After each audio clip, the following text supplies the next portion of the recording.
Salut, c'est Raphaël Quenard. Suivez-nous sur tous nos réseaux et abonnez-vous sur YouTube. On y arrive. Chanter, je marche précautionneusement. Tu vas bien? Ça va et toi? Comment ça va la vie, Raphaël? Là, ça va bien. Ouais. Beaucoup de... Chaque fois que je zappe, que je clique, je vois ta tête. C'est vrai? Ouais, je vois ta tête partout au Je suis cinéma. rentré dans ton... J'ai hacké ton algorithme. J'ai l'impression que t'as hacké la France. C'est vrai? Ouais. Est-ce qu'on friserait pas avec le spam? On m'a parlé, j'ai un pote à moi, il m'a dit « Non, mais t'es un spam. » Est-ce que t'as l'impression de saouler les gens ou pas pour être un spam? Non, parce que moi, j'ai pas fait... j'ai pas eu d'activité. Moi, j'ai pas tourné pendant un an et demi. Le dernier film que j'avais tourné, c'était avec Quentin Dupieux, le deuxième acte. Et après, j'ai juste fait un petit court-métrage avec un collègue, Ben Richardot, et, qui s'appelle Olivia, et le film I Love Pérou et le livre. Ça veut dire que je suis resté dans la cabane à l'office pendant un an et demi. Et voilà. Et du coup, là, c'est vrai qu'il y a une conjonction de sorties qui fait que... En tout cas, le livre s'appelle Clamsé à Tataouine. Exactement. C'est un succès. Un succès. Évidemment, on va en parler. Oui. On va en parler. Ça a commencé avec cette polémique où on t'a fait passer pour un amateur de féminicide alors que c'est ton personnage. C'est un personnage. Tu as expliqué qu'il était inexcusable. Inexcusable et pathologiquement lâche. Et il commet cette série d'actes évidemment condamnables. Et bon, il se trouve que c'est un serial killer, mais les serial killers, statistiquement, malheureusement, ils s'en prennent davantage aux femmes. Et là, c'est un personnage de fiction, mais c'est surtout l'occasion de faire une plongée dans les abysses de chacune des classes sociales qu'il s'en va explorer. Tu me donnes l'occasion de rappeler le nombre de féminicides qu'il y a eu en France. 140 féminicides en 2024, selon noustoutes.org. Une soixantaine de féminicides depuis début 2025. Là, il n'est pas question de fiction, mais de réalité. C'est complètement catastrophique. Hein. C'est des chiffres aberrants et sidérants. Et c'est bien qu'aujourd'hui, ces sujets-là soient mis en avant et défendus par et les artistes et les politiques et que des mesures soient mises en place. Et moi, je suis content. Personnellement, j'ai une petite sœur que j'aime de tout mon cœur. De tout mon cœur d'amour. Et donc, je suis content que le monde progresse dans le bon sens pour elle, quoi. Comment tu le prends quand on veut t'associer, associer ton livre et te mettre dans ce genre de polémique? Bah, déjà, c'est un peu dommage dans le sens où, déjà, réduire le spectre de l'art, on va dire que ça serait lui en retirer son sucre. Donc, l'art, et encore plus la littérature, je trouve, qui permet d'aller dans des zones d'une noirceur insondable et d'aller s'auto-inspecter, on va dire, et d'aller fouiller dans les ressorts de ce qui fait les zones d'ombre d'une âme. Et lui, il a un caractère et des traits qui sont catastrophiquement abominables. Et du coup, la littérature, elle permet d'explorer ça. Mais, évidemment, là, c'est là où ce personnage, on va dire, qui n'a pas de nom, car seul Dieu connaît son nom, ce personnage, il est un peu troublant et dérangeant, parce que dans les interstices de ces zones obscures, il y a aussi de la philosophie, des élans drôlatiques et quelques fulgurances, on va dire. Tu le verrais adapté en film? Ça, j'en caresse le doux rêve, ouais. Mouloud. Ouais. C'est pour ça que tu l'as écrit, en fait? Pas du tout. Franchement, moi, je l'ai écrit au début comme un livre, tout seul, dans ma chambre, dans un face-à-face avec mon ordinateur.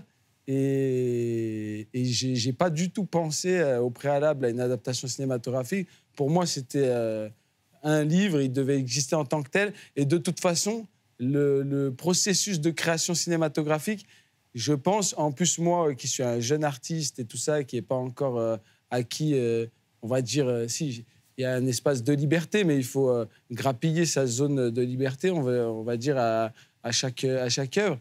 Je ne pense pas qu'il aurait été possible d'écrire un personnage tel que celui-là dans une œuvre cinématographique, parce qu'il y a beaucoup plus d'intermédiaires. Il y a American Psycho. Oui, mais moi, je suis un jeune artiste. On n'allait pas me confier des paquets d'argent pour pouvoir mettre en scène les agissements regrettables. Parce que là, tu sors un film le 9 juillet qui s'appelle I Love Pérou. Ouais. Et j'ai l'impression qu'entre le livre et le film, c'est la même démarche, c'est-à-dire faire quelque chose de la lumière qu'on me donne. Ouais, mais pour le coup, Mouloud... J'ai l'impression que tu as galéré avant de l'avoir, cette lumière. Et donc, c'est comme si tu avais la peur qu'elle s'en aille. Et donc, tu avais déjà tes projets.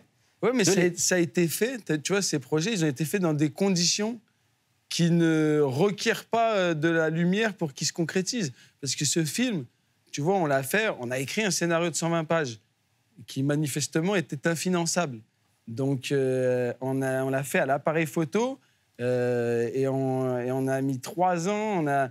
On a 1001 aléas d'arrêt de tournage, en abandon de projet, en remaniement. Il a été réamendé 1 milliard de fois. Et au final, ça a été fait dans des conditions qui sont celles de l'indépendance, entre guillemets, même si on a bénéficié d'une aide extrêmement gracieuse et d'un accompagnement précieux d'Hugo Sélignac dans cette... Producteur de l'Amour Ouf, entre autres. Producteur de l'Amour Ouf. Mais il pourra en témoigner, ça a été fait, tout le tournage, on l'a fait à 2 gars, 1 caméra et l'amour du cinéma. Et franchement, de toute façon, on ne l'aurait pas lâché. C'est ce que raconte le film, c'est-à-dire qu'il y a eu tellement d'étapes avant qu'on te confie des rôles, et c'est la mise en abîme qu'il y a dans le film. Après, c'est tourné, hein, c'est ça. Façon dont c'est... Mais c'est que tu étais prêt, en fait. C'est-à-dire que les années de galère, elles t'ont préparé à ce que tu es en train de vivre. Ah, franchement, moi, je regrette aucune expérience des courts-métrages folkloriques en figuration ennuyeuse. Il n'y a aucune expérience que je regrette d'avoir pu traverser. Mais ça, c'est important de le dire.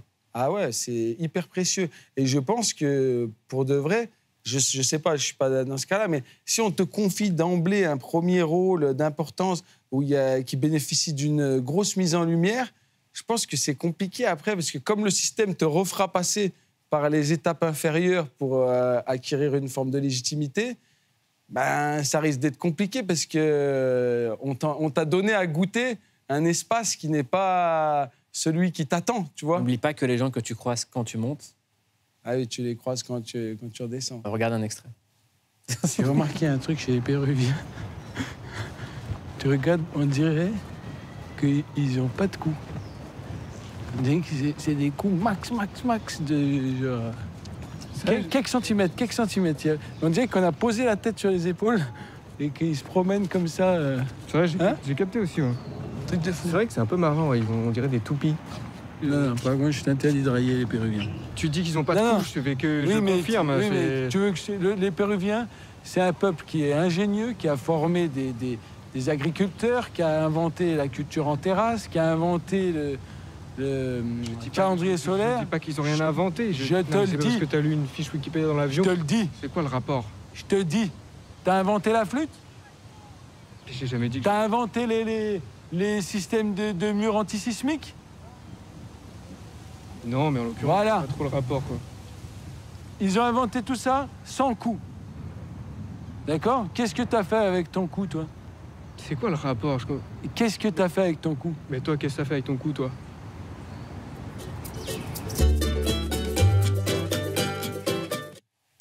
Tu viens de dire pendant l'extrait, c'est dur de finir une phrase. Chaque phrase est un projet.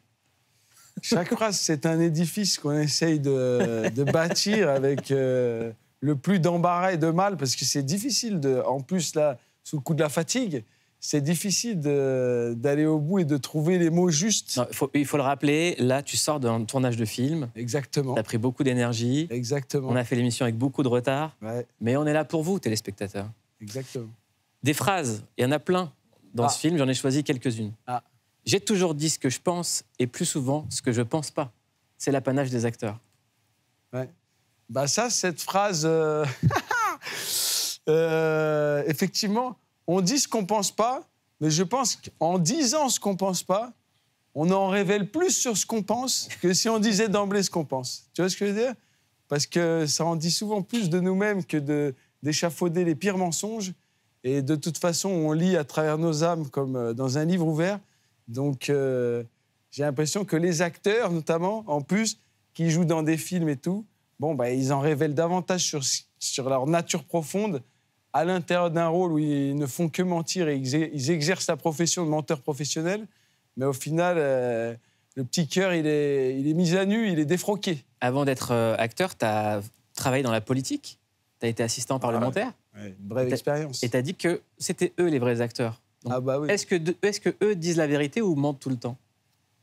Ah bah, je pense que pour le coup, ils sont dans une forme d'obligation au mensonge et à la compromission. Tu peux tellement être pris au dépourvu par les questions qui leur sont soumises, par les attaques les pièges qui leur sont tendus. Au final, chaque nouvelle phrase est une occasion de tomber dans le précipice. Et les spectateurs et les citoyens qui les jugeront, ils n'attendent que ça, qu'ils se fourvoient et qu'ils chutent lamentablement. Tu crois encore, toi, à la politique? Tu votes encore? Ça, c'est mon petit jardin secret, Mouloud, si tu me permets.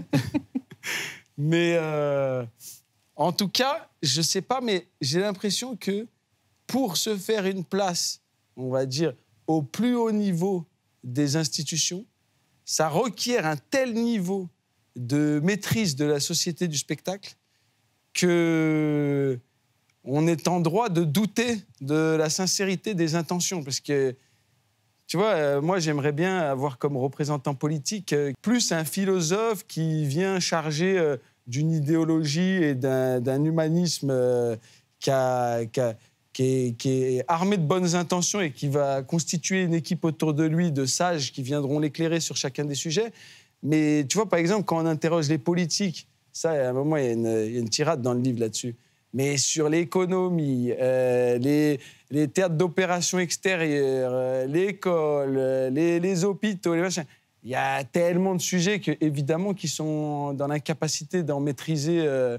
d'en maîtriser un seul. Ouais. Donc, c'est un peu problématique de vouloir se retrouver dans l'un d'eux, tu vois. C'est plus... Moi, je pense qu'on devrait plus lister les qualités humaines, on va dire, d'un représentant et ensuite le mettre à la tête d'une équipe et qu'il la constitue de façon éclairée. Mais bon, c'est pas possible. Il faut qu'il nous mystifie. On en veut aussi de la poudre aux yeux. On veut qu'on nous en jette. On attend que ça. Moi, je suis le premier à porter un regard tellement enfantin et peut-être problématiquement enfantin sur les leaders qui se proposent à nous. Et en vérité, on est tellement demandeurs de spectacles qu'il faut aussi retourner le miroir vers nous et regarder peut-être nos façons, les façons qu'on a de les choisir, tu vois. Donc, traduisons Raphaël Quenard, il adore la politique, mais il n'y a personne qui lui donne envie de voter. Ça, c'est toi qui le dis. Exactement. Tu dis également, l'art c'est bien, l'argent c'est mieux. Exactement. Bon, après, c'est un personnage. C'est un personnage. C'est un personnage, tu n'auras pas manqué de l'observer. Non, bon, je pense... Non, parce que l'art, pour le coup, moi, c'est tellement une porte d'accès. Comme l'art, ça offre la meilleure des choses, qui est l'opportunité du sacré et de l'accession à une forme de grâce que l'argent, de toute façon, ne permettra pas. Alors, il en faut, et au besoin, énormément si on a des envies folles. Mais en tout cas, l'accès à la bienfaitrice grâce et à la suspension, malheureusement, elle ne viendra pas d'un portefeuille bien garni. La forme de ce film, c'est une sorte de documentaire. Ouais.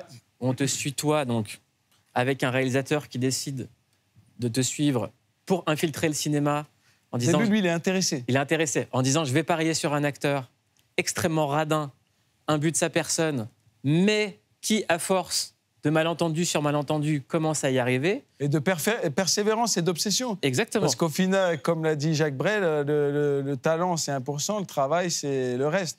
Donc au final, moi, je pense vraiment en consacrant une ardeur maladive, c'est la règle dont tu as fait état de Joule, des 10 000 heures. Si tu consacres vraiment un temps illimité à une activité et que tu es un tant soit peu fut-fut, on va dire, c'est impossible que tu ne repères pas le chemin qui te permette au moins la possibilité d'exercer la profession. Tu l'as repéré quand et comment, toi, le chemin? Moi, franchement, c'est vraiment je me suis lancé, on va dire, aveuglément. Et franchement, aujourd'hui, si je regarde certains courts-métrages ou certains projets dans lesquels auxquels je suis allé me mêler, j'ai l'impression qu'aujourd'hui, je me dis, mais j'avais un niveau de jugement qui frôlait la bêtise. Mais au final, comme je te dis, ils ont été peut-être plus riches d'enseignements que le reste. Et il y a une phrase aussi dans le film qui dit, à la fin, on ne va pas spoiler les spectateurs, mais qui dit qu'au final, les réticences de son entourage étaient complètement malvenues parce qu'on gagne du temps à en perdre. Et moi, du temps, j'ai cru en perdre de fou malade. Ouais. Donc, en fait, il n'y a pas de mauvaise expérience, il n'y a que l'expérience. Non. Et tu vois, par exemple, moi, de traîner dehors, d'aller m'envaper dans des voitures et d'aller me perdre dans des discussions et des divagations infernales avec mes amis, ben, aujourd'hui, c'est le meilleur cadeau que la vie ait pu me faire parce que c'est les meilleurs cours de théâtre que j'ai eus. De dire n'importe quoi avec des collègues et de se mentir et de sortir et de se raconter des vies rêvées et des hypothétiques divorces qui menaceraient nos équilibres, des problèmes de yacht coincés dans la marina de Dubaï ou que sais-je, et de repartir comme ça en se disant le salut et en se souhaitant la bonne nuitée et de revenir le lendemain pour se raconter les mêmes mythos. Les mêmes mythos. Mais c'est le meilleur truc. Parce qu'au final, aujourd'hui, je fais un métier où on me demande de faire ça, de pratiquer le... En tout cas, avant d'aller voir I Love Pérou au cinéma, moi, je vais vous conseiller de cliquer sur 2-3 trucs. Un petit peu du même genre. On commence avec série culte, Platane. Moi, ce que je pense, c'est que cette séquence, elle doit être sérieuse. Il faut que tu sois le personnage. Et le personnage, tant que tu sais où il va, pourquoi, comment, moi, ça me va. T'es sérieux, là, quoi? Le coaching, c'est sérieux? Ouais. Pas sérieux? Bah si. C'est Julie, ma coach. Elle me disait où, pourquoi, comment. Quand on a ça dans la tête, le perso, tu sais où il va après. Et quand il y va? Non. Tu as pensé à ça? Non, mais t'as pensé à ça? Bah non. Quand il y va? Les camps, c'est un détail. Les camps, c'est un détail. Bah, ouais. Non, c'est pas un détail, les camps. Bah si. Non. Excusez-moi. Non. Bah, excusez-moi. Oui. Et vous pensez vraiment ce que vous dites? C'est-à-dire, excusez-moi, vous êtes qui? Joshua, le frère de Virgile. Mes grands-parents sont morts dans les camps. Et comme ça, pour vous, les camps, c'est un détail. Ah, d'accord, non. Oui, je vois. Non, je disais les camps QAND, pas camps au sens nazi du terme. On parlait méthode active. Non. Il était en train de nous donner son avis sur la Seconde Guerre mondiale, Eric. Non, c'est pas vrai. En fait, on parlait de l'acteur studio. La méthode acting, est-ce que toi, t'en as une? Méthode d'acting? Des questions comme ça. Ça, c'est des questions, on te les répète souvent, tu vois. Bah, après, je pense, là, ce qu'il dit, en plus, c'est grave vrai, de juste savoir d'où tu viens, qu'est-ce que tu vas faire et où tu vas aller après. Je pense qu'il faut l'avoir en tête et tout ça. Mais le meilleur truc, c'est de se faire monter le sang dans la tête, à se la faire tourner et à se jeter à corps perdu dans une scène et y aller en offrant, je pense, ses tripes et sa sincérité et surtout une irréflexion. Parce que je crois en plus que c'est Vincent Cassel qui disait qu'il fallait arriver vierge dans un état de virginité pure sur un tournage. Mais j'ai l'impression, moi, cette phrase, elle me revient souvent. Et en vrai, c'est vraiment ça. Parce que tu fantasmes toujours les scènes chez toi. Tu te dis, attends, il va répondre comme ça. Là, je vais faire ça. Tu te fais des idées. Tu pars dans tes farfeluteries. Et au final, une fois sur le décor, les accessoires, bah, c'est pas ceux auxquels tu avais pensé. La configuration du décor, elle n'est pas comme ça. L'autre, il a un rythme de jeu qui est à l'inverse de celui que tu avais imaginé. Et au final, bah, tu dois t'adapter. Donc au final, je pense que c'est un peu de l'énergie perdue parfois que de se tuer à fantasmer ce qui va se passer demain. Autre série géniale sur le cinéma sur laquelle je clique, ça s'appelle Extras, avec le génial Ricky Gervais. J'imagine que tu l'as saigné. Ouais. Là, ça parle non pas des acteurs, mais des figurants. Et une de mes scènes préférées, c'est avec David Bowie. Hi. We were just saying that I'm an entertainer too. Oh yeah. What do you do? I'm in a sitcom. It's called When the Whistle Blows. Have you seen it? I haven't. No. Is it any good? Nice shit. Oh, just riffraff everywhere.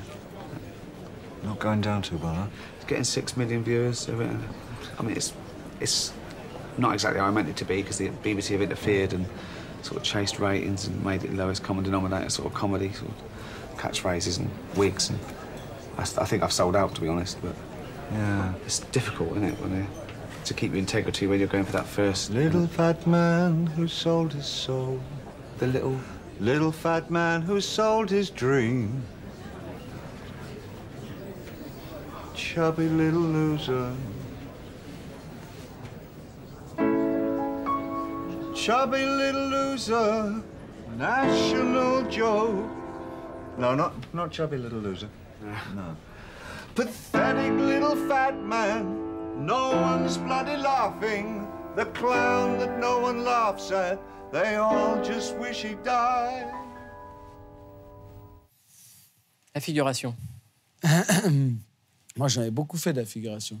Et franchement, c'est très, très formateur et c'est extraordinaire pour alimenter un moteur dont le carburant peut être une forme de frustration. Parce qu'au final, tu regardes et puis tu te convaincs de l'idée que mais je pourrais le faire, ça. Tu vois, il y a toujours ce mode de réflexion à regarder l'acteur. Ah, vas-y, il le fait mal. Tu vois, genre, et en fait, ça alimente plein de trucs et ça permet de démystifier. Parce que dès que tu vois quelqu'un qui pratique une activité que toi, tu as fantasmé, parce que tu l'as vu qu'au travers d'écran, où il est hyper mis en valeur par des mouvements de caméra, du maquillage, des costumes, tu l'as mis au plafond. Et quand tu le vois sur le plateau, avant la scène, avec la patte tremblante, avec des petites incertitudes, des fourchements, des petites fourchades, des bégaiements, des ratés et tout, un plateau de cinéma, et notamment pour un figurant, ça permet d'observer ça au plus près, sans se mouiller, parce que normalement, on ne va pas venir t'embêter à te demander de venir lancer une réplique face caméra. Et du coup, c'est grave important, et moi, je pense que c'est aussi formateur que n'importe quelle école de théâtre ou quoi que ce soit. Important de faire de la figuration. Ouais. On a cliqué sur une série qui parle des acteurs, on a cliqué sur une série qui parle des figurants. Là, je voudrais qu'on clique sur la série de l'année qui parle d'un patron de studio. Est-ce que tu as entendu parler de The Studio? Non. Avec Seth Rogen. Ouais, on m'a dit. C'est pour moi la série de l'année, la série la plus drôle. C'est Seth Rogen, qui est un employé d'un studio cinéma qui devient patron et qui a un espèce de rêve impossible à Hollywood, c'est faire des films d'auteur avec de l'argent. Et donc, il est nommé patron de studio et il rencontre, dans le premier épisode déjà culte, Martin Scorsese. This is a project that I've been really wanting to make for a very, very long time. Only thing is, the budget's a little bit up there. Some may say extreme. The scope is huge. Cool. The themes are heavy. But I want the film to be entertaining. Cool, yeah. Entertainment, okay? Now, it's a story we all know about, but not one that we really know about, you know? Oh, I know. What is it? Jonestown. Huh? Jonestown. Like the cult massacre? Yes, exactly. Exactly, the Jonestown Cult Massacre. It's about Jim Jones, United States Senate, America. It's sprawling, it's big, it's fun, it's fucked up. Granted, it's fucked up, but I see it as a meditation on cults, hero worship, mass murder, suicide, everything. It's life. Jonestown. Donc là, il faut trouver l'argent pour financer ce film. Je ne peux pas spoiler, mais est-ce que toi, tu as fréquenté ces sphères-là dans le cinéma? Des financiers? Pour vendre et convaincre quelqu'un de venir avec toi, ça, c'est une vaste question. Je sais pas trop. Je pense qu'il faut convaincre d'une forme de nécessité. Et ça, c'est la clé. Parce que si tu sens pas que le projet, il brûle dans le cœur de l'autre et qu'il n'y a pas une obligation à le faire, ton pouvoir de conviction, il risque d'être entaché. Et donc, je pense que c'est ça le premier truc. Et après, surtout, comme dans la vie, on va dire rassurer. Genre mettre en confiance, même si il faut être fou et avoir l'air sage, comme on dit. Mais du coup, il faut vraiment essayer de tempérer, de calmer les projections que quelqu'un peut faire sur tel ou tel type de blague ou de là où ça l'a emmené. Par exemple, quand tu proposes quelque chose, en plus un texte, on va dire, de comédie et tout, c'est rare que la personne, ça l'emmène à toi, ton endroit où ton imaginaire avait vogué. Donc, il faut essayer de le ramener pour lui repréciser. Je pense que c'est la nécessité et mettre en confiance. Après, je ne suis pas un expert. Il faudrait demander à des gens qui ont réussi à vendre tout type de projet, dans tout registre, etc. Mais je sais qu'Orson Welles, il disait qu'il fallait donner la couverture d'un bouquin, lui dire, voilà, moi, c'est ça que je vais faire. Ce bouquin, il a été vendu à tant de millions d'exemplaires. C'est exactement ça que je vais faire. Et dans le bouquin, tu mets ce que toi, tu as envie de faire et tu fais le truc à ta façon et tout. Je ne sais pas si c'est Orson Welles qui l'a dit, donc c'est quand même une sommité, mais... On va le croire. Mais je pense que, ouais, il y a un moment, il y a un endroit où l'artiste, il doit aussi pouvoir retrouver une forme de liberté, parce qu'il y a une forme d'irrationalité aussi dans le rapport qu'il y a entre un artiste et le public. Enfin, en tout cas, moi, je parle pour moi en tant que public, mais ce que j'aime d'un artiste, c'est quand il offre vraiment le fond de sa moelle, la substantifique moelle de Rabelais. Et quand il donne ça à voir, eh ben, en fait, c'est tellement personnel que ça en devient universel et que ça va faire vibrer la bonne corde. Et c'est le cas d'artistes comme Jul, qui n'a jamais été signé dans des maisons de disques et qui, je pense, peut-être s'est mangé 1001 portes quand il a proposé ça. Et qui, en retour, en a ouvert 10 000 pour 10 000 autres personnes. Pour 10 000 autres personnes. Une autre phrase du film, si à force de jouer les personnages, il n'avait pas fini à en devenir un à ton sujet. Est-ce que toi, tu as peur de devenir un personnage, le personnage Raphaël Quenard qu'on voit partout? Est-ce que tu as peur de ça? Ou qu'on commence à te le dire? Je ne sais pas si c'est une peur. En fait, moi, j'ai vraiment envie de rester dans mon coin. En fait, les autres, ils font des projections sur toi. Mais toi, tu es dans ta bulle. Et ils sont, de toute façon, incapables d'estimer la moindre parcelle de ce qui constitue ton intériorité. Donc, ce que tu as à proposer, de toute façon, ça pourra forcément, à des endroits, les désarçonner et les surprendre. Et on en veut pour preuve des carrières d'artistes plus prolifiques les unes que les autres, avec des gens qui ont réussi à se réinventer. Parfois, peut-être, il a emprunté une voie de garage, et puis après, il revient, et puis il arrive à faire perdurer son art, et dans une forme de remise en question, à aller explorer d'autres terrains. Et du coup, je pense que... Non, moi, de toute façon, en fait, je sais que ma passion, elle est tellement chevillée que j'ai tellement, cette nécessité dont on parlait, et que de toute façon, quoi qu'il arrive, et ce film, on l'a fait alors que personne ne nous a dit qu'il allait nous accompagner pour le faire. Donc, dans tous les cas, je proposerai moi-même des choses. Après, libre au public d'en apprécier la valeur et de voir si ça résonne avec eux, avec ce qu'ils attendent d'un artiste. Mais donc, dans tous les cas, j'essaierai de faire des choses et de me réinventer. En tout cas, il y a un mot qui te définit, c'est unique. Et ça, on ne peut pas te l'enlever. Et unique, c'est le nom d'un documentaire consacré à Victor Wembanyama, qui a un lien indirect avec toi, c'est que tu joues l'histoire d'un des deux agents de Victor Wembanyama, et on regarde l'original dans un extrait de ce documentaire sur lequel on clique, c'est unique. Il y a 30 équipes en NBA. Les 16 meilleures équipes, elles sont qualifiées donc pour les playoffs. Et les 14 moins bien classées vont se retrouver dans ce qu'on appelle la loterie. C'est un système qui a été mis en place par la NBA pour donner les chances à tout le monde d'améliorer son équipe chaque année. Donc si tu es dernier, tu as plus de chances d'avoir le meilleur joueur. On saura ce soir quelle équipe aura le premier choix et donc quelle équipe va prendre Victor. Let's go! Donc ce film, c'est l'histoire de Bouna Ndiaye et de Jérémy Medjana, les deux agents de Victor Wembanyama. Pourquoi est-ce qu'elle est incroyable, cette histoire? Parce que déjà, ils sont partis d'en bas. C'est deux personnes de la banlieue parisienne qui avaient que leur passion du basket comme capitale. Et à force de persévérance et aussi grâce à l'amitié qu'ils ont nouée, parce qu'au final, c'est ça qui est choquant quand tu les vois, c'est l'intensité du lien qui les unit, qui est fou malade et qui leur a permis de traverser toutes les épreuves et jusqu'à devenir et faire partie des 3 agents les plus influents de la plus grande ligue de basket au monde. Donc C'est incroyable. C'est incroyablissime. Et en fait, moi, ce que j'aime trop dans leur parcours et tout, et ils ont la gentillesse de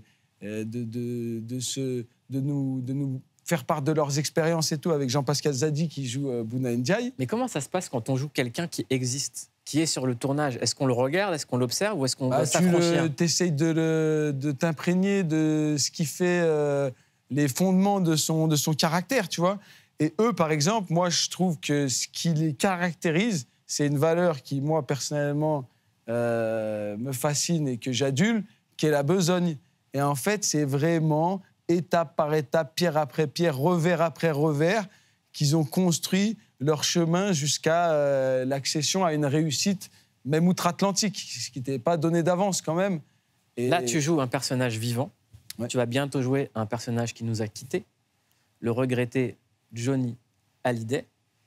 Et un jour, je tombe sur Laetitia Hallyday qui me dit « J'étais dans un avion et j'ai eu une vision.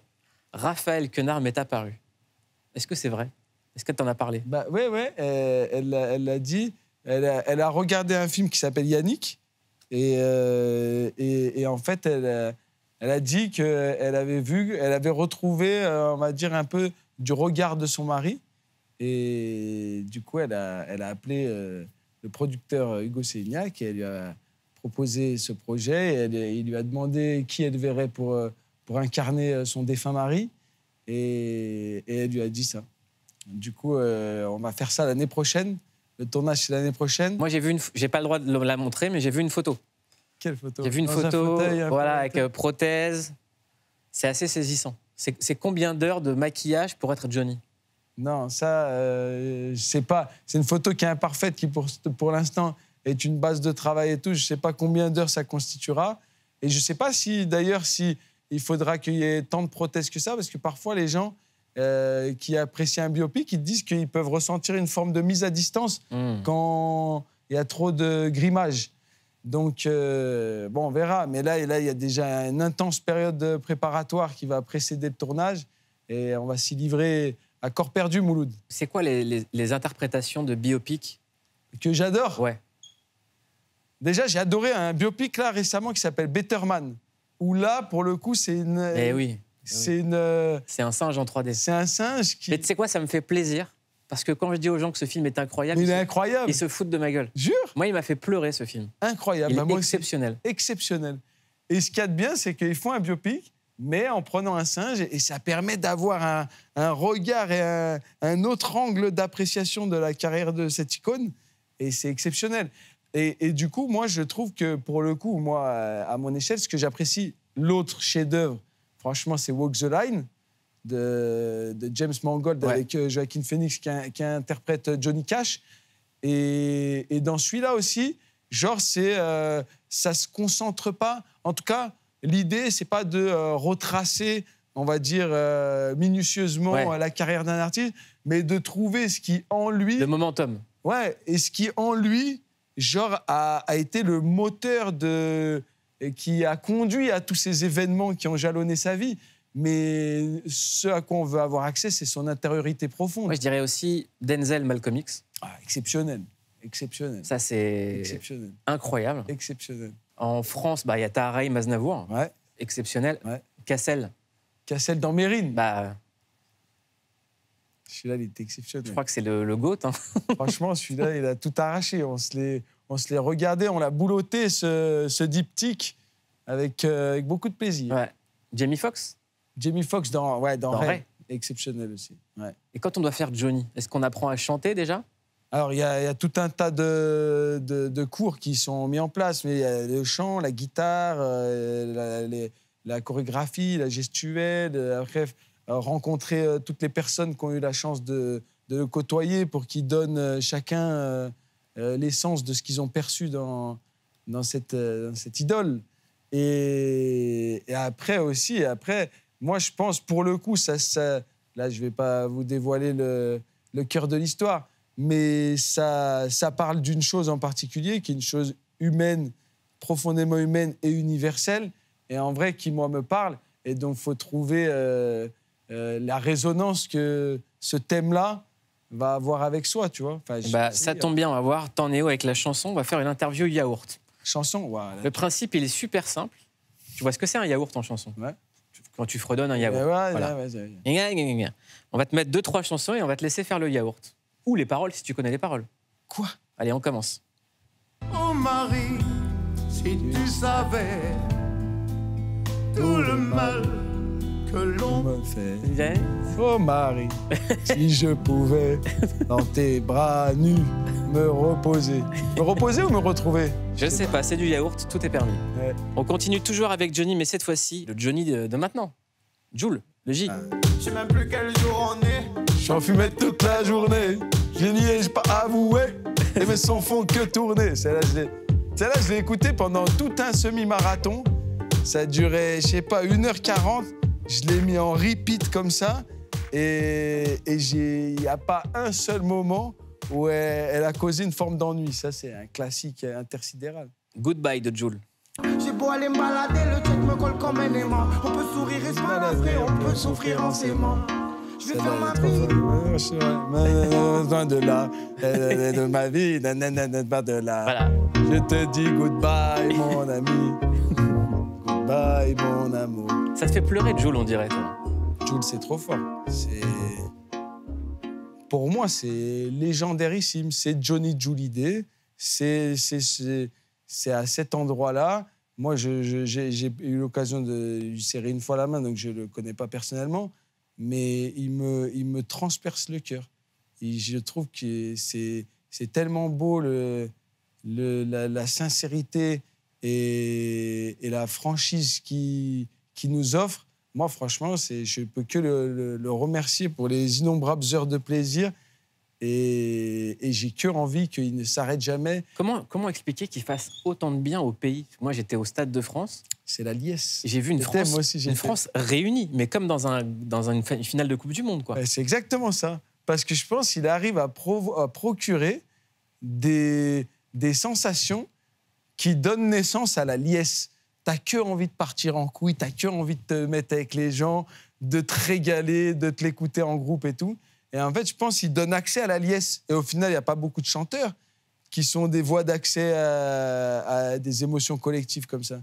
Et lui, il en est le parent. Et franchement, c'était exceptionnel. C'était carrément la communion. C'était religieux. L'acteur qui va jouer Johnny au cinéma peut confirmer que Joule est le Johnny des temps modernes? C'est Johnny Hallyday sans aucune espèce de réserve ni de doute. C'est vrai, c'est incroyable. Moi, par exemple, Joule, je te le dis, c'est le seul artiste dont je bois et les paroles et les créations pour lequel je me déplacerais si jamais un jour, le plus tard possible, espérons-le, il venait à mourir. Moi, c'est le seul artiste, je ferais des pieds et des mains et je prendrais 1001 avions s'il le faut pour aller célébrer et rendre hommage. Parce qu'au final, on passe tellement de temps avec lui, pour nous qui sommes des aficionados. Je pense que tu passes plus de temps avec lui qu'avec 99% des gens qu'on a pu croiser sur cette terre. Donc au final, c'est carrément un intime à ce niveau-là. Et un intime qui te procure plus d'émotions que les intimes qui font partie du 1%. C'est ce que je veux dire. Donc c'est l'intime parmi les intimes. Et en vrai, c'est magique, frère. Bon, on organisera la rencontre. Raphaël, on se voit au cinéma cet été. On le 9 juillet. Clamsé à Tataouine. Clamsé à Tataouine, disponible dans toutes les bonnes librairies. Et promis, si on fait quelque chose avec Joule, je t'appelle. Vas-y, avec plaisir. Ouais.